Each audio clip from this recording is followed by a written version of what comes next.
A lo largo del siglo XX, varias generaciones de mujeres, en su mayoría vascas, se ganaron la vida profesionalmente jugando a pelota en la modalidad de raqueta.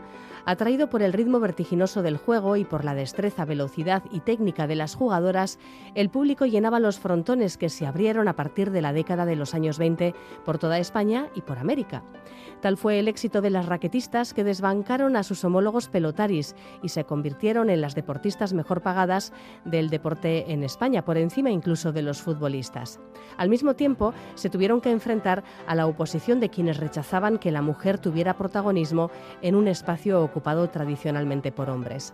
Hoy en el espacio de Eusko Ikaskuntza conocemos la investigación y el posterior libro que describe el discurrir deportivo de las raquetistas del siglo XX y que demuestra que la pelota femenina con raqueta no fue una mera anécdota en nuestra historia. Juan Aguirre, Gabón. Gabón, Eva. ¿Vamos a presentar a nuestra invitada? Sí, nuestra invitada es una de las principales especialistas en pelota vasca que tenemos, tema al que dedicó su tesis doctoral en 2005, publicada en forma de libro con el título Pelota vasca, un ritual, una estética, una investigación en la que explora la influencia del juego de la pelota en el imaginario y la identidad vascas. Y también ha escrito y codirigido la película Pelota 2 de 2015 y al año siguiente comisarió la exposición Jokoak, Materia y Desafío, celebrada en el Donostiarra Museo San Telmo.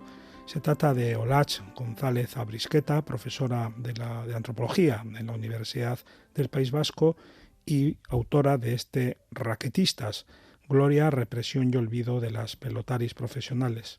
Gabón, Olatz. Gabón, encantada de estar aquí con vosotros. Al comienzo del libro lamentas que quizá esta excelente, sin duda, clarificación que haces de lo que fue y de lo que supuso la raqueta femenina haya llegado tarde para reparar la injusta, además de inexacta imagen histórica que ha quedado de este deporte. La sensación de llegar tarde sobre todo es mía, porque cuando empiezo mi investigación sobre la pelota vasca ya por 1999, yo intento acercarme a estas mujeres y bueno, pesaba todavía un estigma bastante grande sobre lo que había sido la raqueta, el silenciamiento al que habían sido sometidas durante muchos años, pues les hacía considerar que no tenían grandes cosas que contar.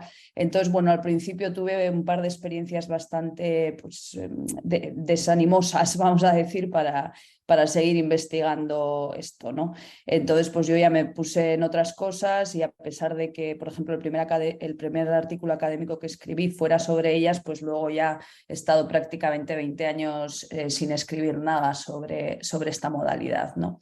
Además, cuando ha habido una recuperación a partir del año 2006-2007, se empiezan a hacer algunos homenajes, exposiciones.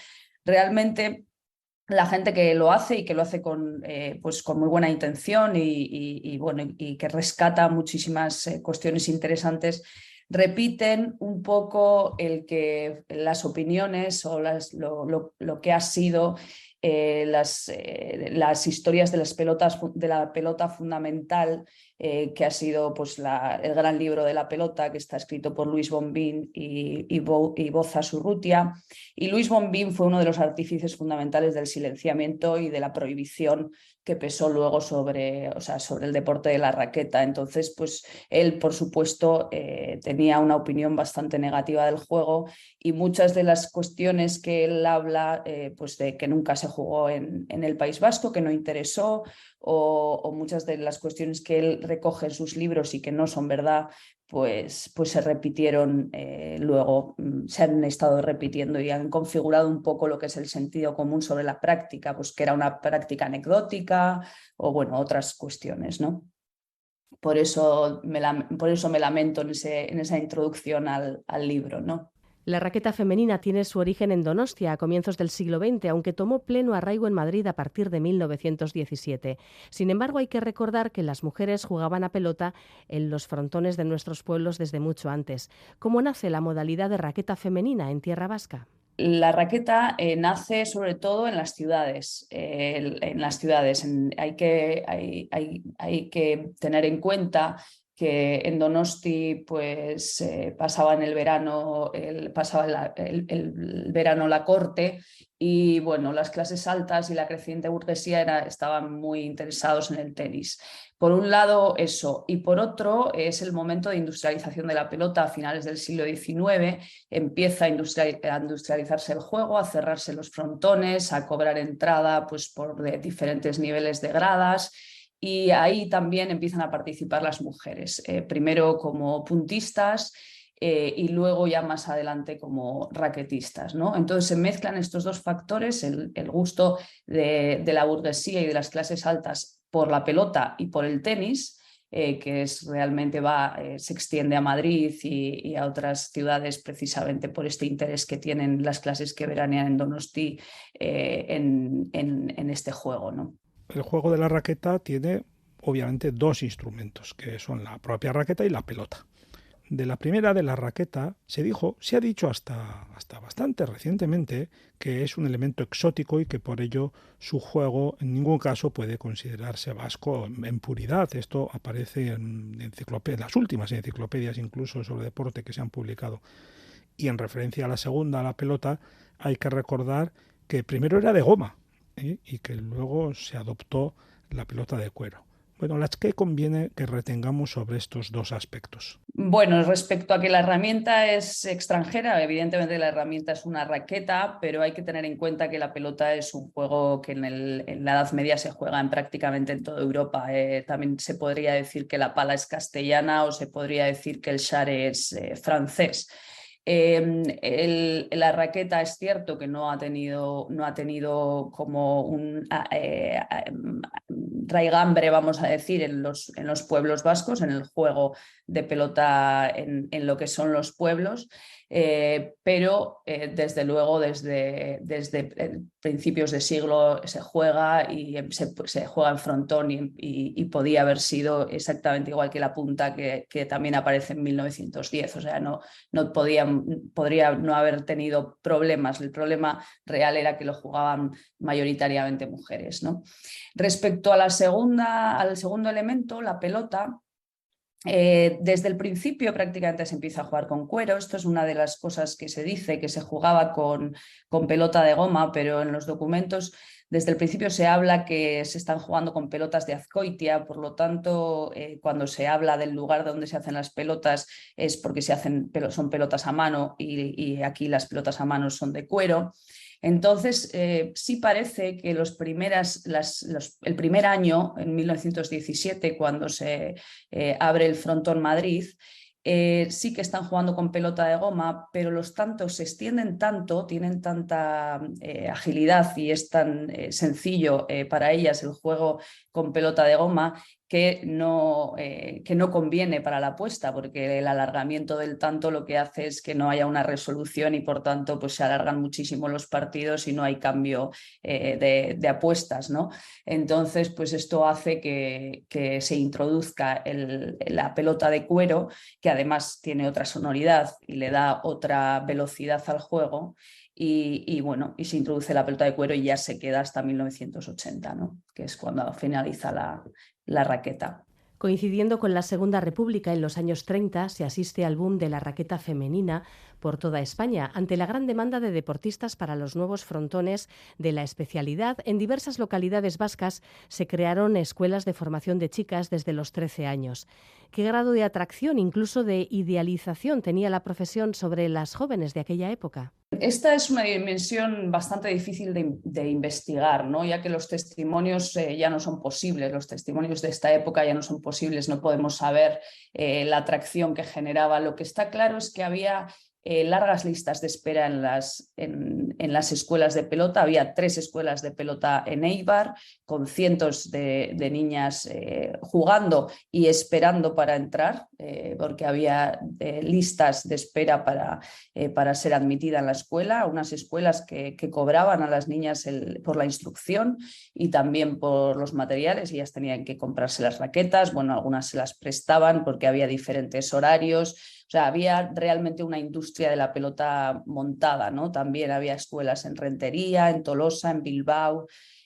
También en los frontones que abrieron, por ejemplo el frontón de Sevilla, como pues, le costaba más encontrar pelotaris, pues también abrió una escuela de pelotaris propia. En Madrid había otra. Entonces, bueno, los frontones también intentaban sacar pelotaris locales.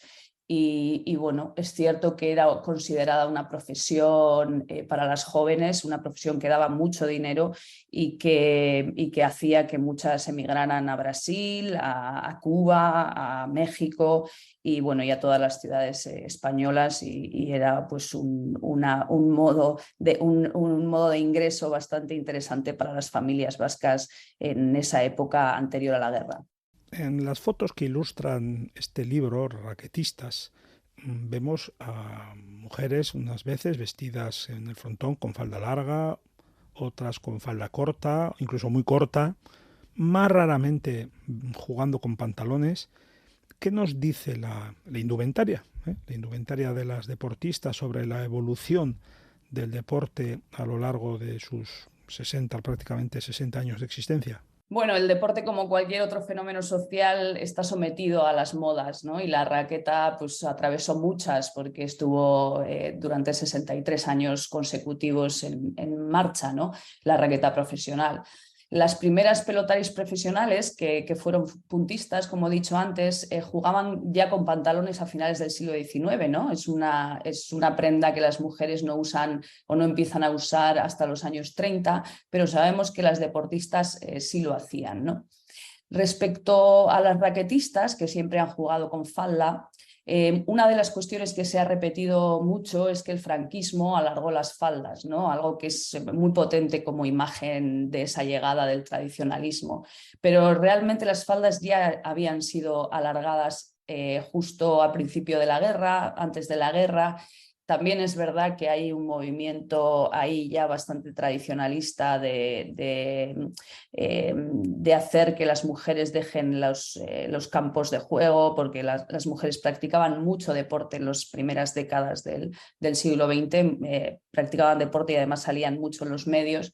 Entonces sí es verdad que ya en los años 30, a principios de los años 30, hay una corriente de opinión que empieza, o sea, hay como una especie de vuelta al orden sexual, que empieza a decir a las mujeres que el deporte no es apropiado para ellas, y ahí ya empezamos a ver el alargamiento de las faldas, que luego se empieza a cortar a mediados de los años 50, desde luego en los 60 con la llegada de la minifalda también. Y bueno, sí es cierto que hay varias épocas que se pueden ver a lo largo de, o sea, en la indumentaria de las raquetistas, ¿no? Tras la Guerra Civil, los nuevos gobernantes consideraron que ser raquetista era algo impropio del llamado bello sexo y se dictó su prohibición oficial, una prohibición que no se llevó a efecto, aunque se tomaron medidas para limitar que este deporte se desarrollase de forma normal. ¿Qué pasó exactamente? Pasó que realmente la pelota femenina y la raqueta gustaba mucho, o sea, arrasó realmente con el deporte. Hay que pensar que en los años 40 eran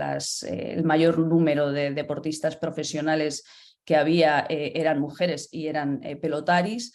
Entonces esto pues no sentaba muy bien a muchos elementos, tanto del mundo de la pelota como del régimen franquista, ¿no? Como Luis Bombín, como decía antes. Luis Bombín era secretario de la Federación Española de Pelota y él fue uno de los artífices para intentar prohibir el ejercicio de este juego, ¿no? Desde luego hay que pensar también que la pelota quiso ser, o sea, para el franquismo la pelota también el franquismo quiso hacer de la pelota un deporte nacional.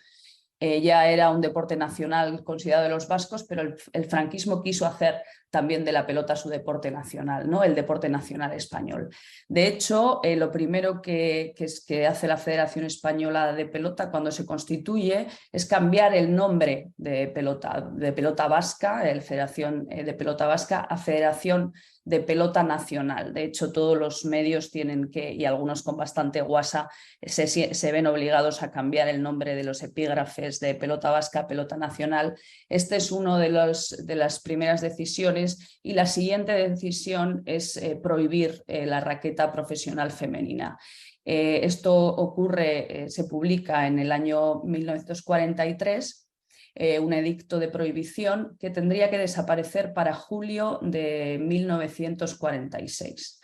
Entonces, bueno, ya se dejan en el 42-43, se dejan de emitir licencias profesionales para que haya nuevas raquetistas, y esto lo que hace es acabar con lo que es la industria de la pelota, con las escuelas que están funcionando en las localidades vascas y en otras localidades, o sea, en Madrid y en Sevilla.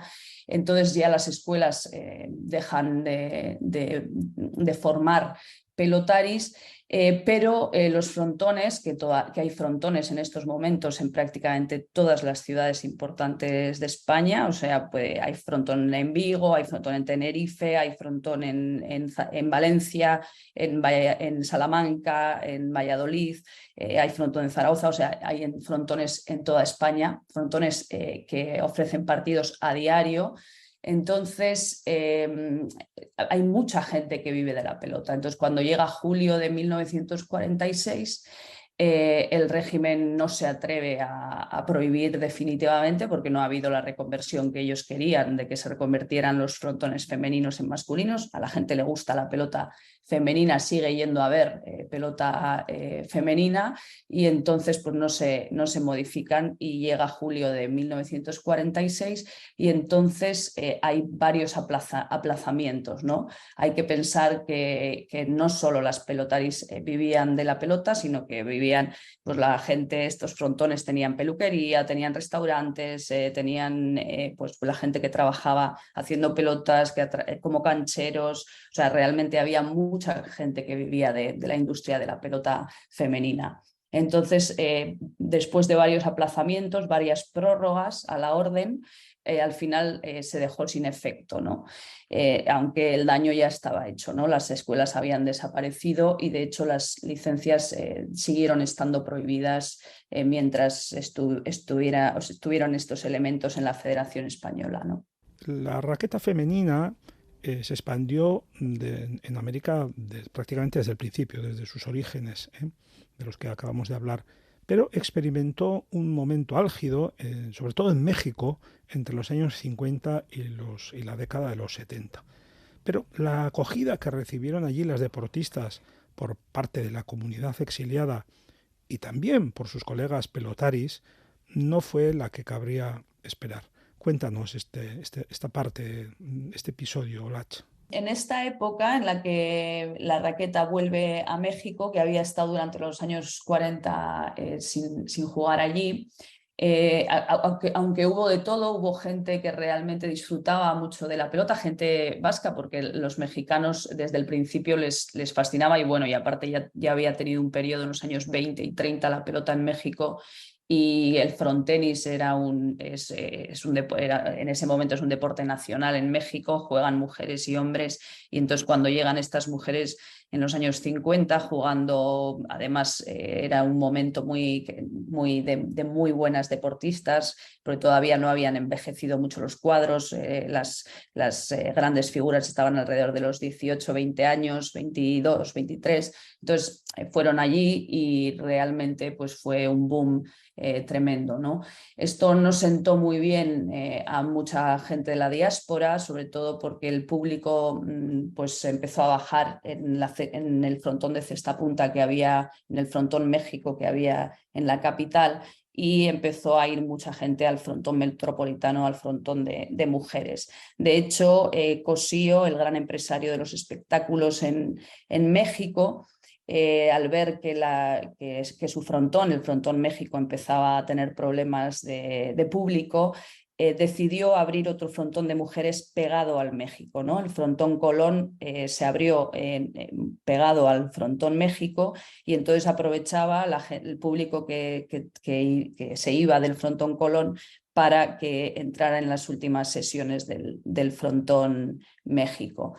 Entonces, sí hubo gente de la diáspora vasca que no veía también tampoco esa feminización del viril juego de la pelota, ¿no? Que todo el mundo que vincula o todos los que querían hacer de este deporte un deporte nacional, pues no veían con buenos ojos que fueran las mujeres protagonistas de este deporte. En los años 60, las nuevas aspiraciones culturales y políticas pivotaron en torno a la imagen del hombre y especialmente del pelotari, una figura sublimada por Basterrechea y Larroquert en la película Pelotari de 1964. La actividad de las raquetistas pasó a ocupar una posición marginal entre el deporte, las apuestas y el espectáculo nocturno y además, sin ayudas de ningún tipo, fue languideciendo. ¿Cómo fue esta última etapa? En esta última etapa se juntan varios factores también, ¿no? Por un lado, lo que decíamos, el renacimiento cultural vasco se hizo como es normal en términos nacionales y agónicos, de lucha, de oposición contra el régimen franquista, y para ello se necesitaban héroes culturales, y esos héroes culturales, como en el caso de la película de Pelotari de Basterrechea y Larroquert, pues eran todos varones, ¿no? A pesar de que la pelota estaba activa, la pelota femenina todavía estaba activa en Barcelona, en México y en Madrid, pues Pelotari no recoge, y además las grandes figuras son vascas, ¿no? Pero el Pelotari no, desde luego, no aparecen mujeres en esa película, que es la que sabemos que es el prólogo a Malur y un poco a toda la generación del imaginario, del conjunto de imágenes que hacen pensarnos y que hacían pensarnos de una manera concreta en esa época, ¿no? Por un lado es eso, y por otro lado, cuando se revoca la orden de no emitir licencias federativas a mujeres en el 57, ya las jóvenes no ven atractivo en la pelota, ¿no? Desde sus inicios, la moral católica ya había vinculado la raqueta con una erotización de las mujeres para que los hombres apostaran, una cosa que no era verdad, porque a los frontones de los años 30, incluso de los años 40 y de los años 20, por supuesto, iban mujeres y hombres como espectadores, o sea, los frontones estaban llenos, las gradas estaban llenas de grupos de mujeres, de parejas, de mujeres con hombres, realmente no era un espectáculo para varones exclusivamente. De hecho, como he comentado antes, había peluquerías dentro de los frontones, eran auténticos centros sociales. Pero es cierto que con el tiempo y el mandato de vuelta al hogar de las mujeres en el fascismo, sucede que las espectadoras desaparecen de las gradas y se cumple un poco la profecía católica, ¿no? El ambiente de los frontones se vuelve rancio y, claro, muchas mujeres no quieren dedicarse a la pelota, no es atractivo para ellas, ¿no? Y por último, también es cierto que en los años 70 empieza a bajar, la oferta de ocio y la oferta deportiva se diversifica mucho. Las otras modalidades de pelota también sufren una decadencia bastante importante por múltiples factores, también políticos. Y la raqueta, a diferencia de las demás, no recibe nunca ayuda de las administraciones públicas, ¿no? A pesar de que los intendentes de los frontones pidieron ayuda económica, no se dio la ayuda pública, a pesar de que la raqueta había dado muchísimo dinero a las arcas públicas, porque a través de los impuestos realmente cantidad de dinero fue a las arcas públicas, no hubo una vuelta y no se apoyó el deporte de la raqueta. Así que a mediados de los años, a mediados del año 80, el 18 de julio, en una especie de ironía histórica, el 18 de julio de 1980 desaparece la raqueta. Es el último partido que se juega a raqueta. Y bueno, con todo lo que hemos dicho, un deporte que en principio reunía cualidades para haber alcanzado una proyección internacional, incluso haberse integrado como un deporte olímpico, no solo no lo consiguió, sino que se vio abocado a la desaparición. Y ello probablemente por culpa de la ceguera identitaria de unos y de otros. Quizá, Olache, esta es la conclusión, sin duda la triste conclusión de tu investigación. No sé si tú también lo ves así. Sí, realmente la pelota tuvo una oportunidad muy importante para haberse convertido en un deporte olímpico, algo que la Federación Internacional lleva intentando muchos años y no lo consigue. Pero siempre durante, bueno, también todo lo que ha pasado durante el siglo XX, ¿no? En España, pues hacía muy difícil que esto se llevara a cabo, ¿no? Pero se ha priorizado siempre unos y otros esa vertiente étnica que está profundamente masculinizada y claro, esto no casa bien con los valores olímpicos, que lo que necesita un deporte para hacerse olímpico es que se juegue en muchos países y que tenga seguidores y practicantes de ambos sexos, ¿no? Entonces la pelota lo tenía, la pelota podía haber jugado desde luego la baza de que tuvo un momento en que las mujeres, había más mujeres profesionales que hombres, pero es algo que se ocultó y que pasó a un segundo plano y que realmente no se supo aprovechar ese potencial que tenía y de expansión mundial y también de que jugaban ambos sexos, ¿no? Entonces, pues nunca, todavía está intentando convertirse en algo pues, que están inventando como nuevas modalidades para poder llegar a algo que podían haber hecho con lo que tenían ya, ¿no? A lo largo de todo este tiempo hubo grandes estrellas que fueron leyenda de la raqueta femenina. No deberíamos acabar esta charla sin mencionar a qué mujeres destacaron en los frontones. Sí, hubo muchísimas, como te imaginarás, porque de diferentes épocas, pero podríamos hablar de Antonia Salaverría, de Toni, que fue la gran estrella del frontón chiqui de Barcelona, Ladia Altuna, Irura, las Otaola, dos hermanas y luego una sobrina, la última Agustina Otaola, que da nombre además al frontón de Rentería. Las chiquitas, la chiquita de Anoeta, que María Antonia Uzcudon, a la que se le llamaba el mejor pelotari de la historia, ¿no? Que algunos la consideraban el mejor pelotari de la historia, o de chiquita Izarna, Gloria Aguirre, a quien desde aquí quiero agradecer también su generosidad por haberme recibido en su pueblo, por haber hablado conmigo y haberme contado un poco cómo fue esa última etapa de la raqueta en Madrid.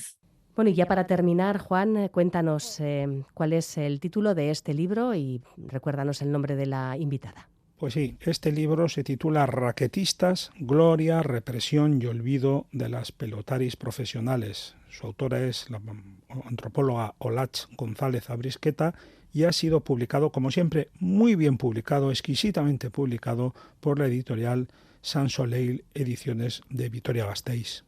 Pues es que ricasco, Olatz, y hasta otra ocasión. Agur, Juan. Es que ricasco, Suey. Agur.